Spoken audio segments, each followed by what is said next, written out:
Good morning students, how are you all? I hope you will be fine. आज हम GK की book का पढ़ेंगे पेज नंबर 18 पे है स्टेशनरी। स्टेशनरी में सबसे पहले है बैग, BAG बैग। बैग हम किस लिए यूज़ करते हैं? अपनी बुक्स और नोटबुक्स रखने के लिए।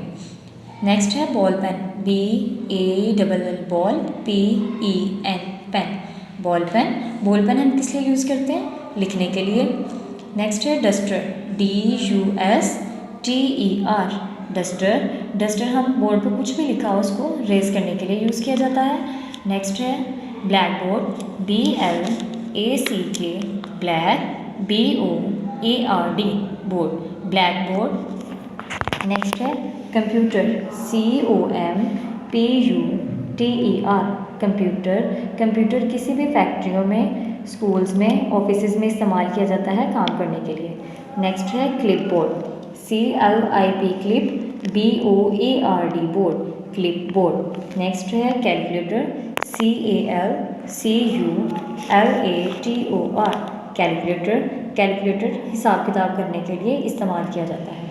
ये इतने वर्ड आपने याद भी करने हैं और इसको ज़ुबानी अगेन एंड अगेन इनकी प्रैक्टिस भी करनी है।